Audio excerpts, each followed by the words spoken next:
اعوذ باللہ من الشیطان الرجیم بسم اللہ الرحمن الرحیم۔ سورہ صافات کے دوسرے رکوع میں اہل جنت کے ایک مکالمے کا تذکرہ تھا، جس سے یہ اندازہ ہوگا کہ کس قدر سادہ مزاج متواضع وہ لوگ ہوں گے کہ جو اللہ تعالیٰ کے فضل و کرم سے جنت میں داخل ہوں گے۔ قال قائل منہم، ان میں سے ایک کہے گا کہنے والا، انی کان لی قرین، یہ اہل جنت ہیں، آپس میں گفتگو کر رہے ہیں، میرا ایک ساتھی تھا، دوست تھا، یقول انک لمن المصدقین، مصدقین، وہ مجھ سے کہا کرتا تھا کہ تمہیں کیا ہو گیا ہے، تم رسول کی تصدیق کر رہے ہو، کتنی بے تکی بات ہے، اور تم تصدیق کر رہے ہو محمد کی صلی اللہ علیہ وسلم۔ اذا متنا وکنا ترابا وعظاما انا لمدینون، کیا جب ہم مر جائیں گے اور ہم ہو جائیں گے مٹی اور ہڈیاں بھی گڑی سلی ہوں گی اور سڑی گلی ہوں گی، اور یہ کہ مٹی، باقی جسم تو مٹی بن چکا ہوگا، تو کیا پھر ہمیں کوئی جزا ملے گی، بدلہ ملے گا؟ قال هل انتم مطلعون، تو کہے گا وہ کوئی کہنے والا کہ کیا تم لوگ دیکھنا چاہتے ہو، جھانک کر دیکھو گے؟ تمہارا وہ دوست جو تمہیں گمراہ کرنے کی کوشش کرتا تھا وہ کہاں ہے، کس حال میں ہے، دیکھنا چاہو گے؟ یعنی اہل جنت کے لیے یہ اہتمام بھی کیا جائے گا۔ فاطلع، تو وہ جھانک کر دیکھے گا، فرآہ فی سواء الجحیم، تو دیکھے گا اس کو جہنم کے، دوزخ کے گویا کہ بیچوں بیچ اس کی تہہ میں۔ قال، وہ کہے گا، تاللہ ان کدت لتردین، خدا کی قسم تم تو قریب تھے کہ مجھے بھی برباد کرتے، مجھے بھی گراتے یہاں، یعنی یہ تو اللہ کا بڑا فضل ہوا کہ میں نے تمہاری باتوں پر زیادہ دھیان نہیں دیا، اور جو بات میرے دل کو لگ گئی تھی، جو بات مجھے بھلی لگی تھی، جس کی گواہی میری قلب کی گہرائیوں سے برآمد ہوئی، میرے دل نے جس کو حق جانا میں نے اسے قبول کیا، ورنہ یہ کہ تم تو تلے ہوئے تھے کہ جس طرح تم تباہ ہوئے ہو اسی طرح مجھے بھی اس جہنم کے گڑھے میں اپنے ساتھ لے کر گرتے۔ وَلَوْلَا نِعْمَةُ رَبِّي لَكُنْتُ مِنَ الْمُحْضَرِينَ، اور اگر میرے رب کی نعمت مجھ پر نہ ہوتی، احسان نہ ہوتا، انعام نہ ہوتا، یہ تو اللہ کا فضل ہے میرے پروردگار کا، تو میں بھی ہو جاتا انہی لوگوں میں سے جو یہاں پکڑے ہوئے آئے ہیں گرفتار ہو کر اور اس جہنم کے حوالے کر دیے گئے۔ افما نحن بمیتین، اب یہ آپس میں گفتگو کر رہے ہیں جنت والے، تو کیا اب ہمیں مرنا تو نہیں ہے؟ کیا اب ہمیں نہیں مرنا ہے؟ یعنی اب جنت میں آ کر تو ہم یہاں مستقل رہیں گے نا۔ وہ میں کہہ رہا تھا آپ سے کہ کس قدر سادہ مزاج کے لوگ ہوں گے، اور ان کے اندر کوئی تعلی نہیں ہوگی کہ ہم نے تو بڑی محنت سے جنت کمائی ہے، اب تو یہاں ٹھسے سے ہم رہیں گے اور ہمیشہ ہمیش رہیں گے۔ ان کے دلوں کی کیفیت اب بھی یہ ہے، افما نحن بمیتین الا موتتنا الاولی وما نحن بمعذبین، تو کیا اب ہمیں کوئی موت نہیں آئے گی سوائے اس موت کے کہ جو آ چکی ہے، وما نحن بمعذبین، اور اب تو ہم مطمئن ہو جائیں کہ کسی عذاب وغیرہ کا کھٹکا نہیں ہے، کہیں اور کوئی پکڑ، کوئی اور حساب کتاب، کوئی اور چھلنی تو ابھی نہیں لگنی ہے، وما نحن بمعذبین، اور ہمیں تو کوئی عذاب نہیں دیا جائے گا۔ ان ھذا لہو الفوز العظیم، یقیناً یہ تو پھر بہت بڑی کامیابی ہے۔ لمثل ھذا فلیعمل العاملون، بس عمل کرنے والوں کو ایسی چیز کے لیے عمل کرنا چاہیے، اس انجام تک پہنچنے کی کوشش کرنی چاہیے۔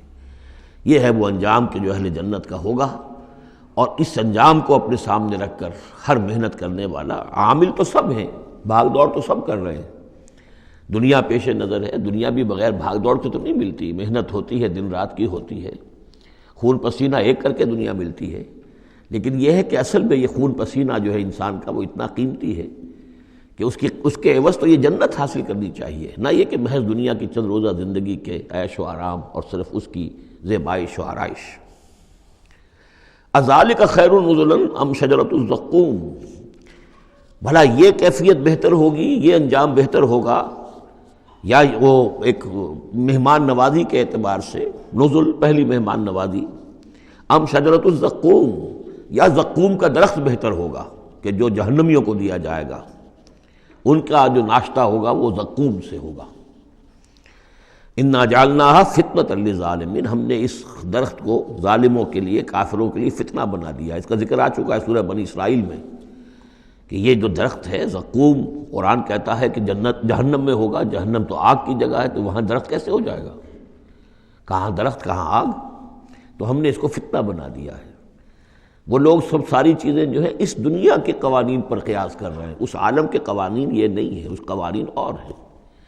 یہاں کی آگ تو ایک دفعہ جلا دیتی ہے تو انسان مر جاتا ہے، وہاں کی وہ آگ جلائے گی لیکن مرنے نہیں دے گی۔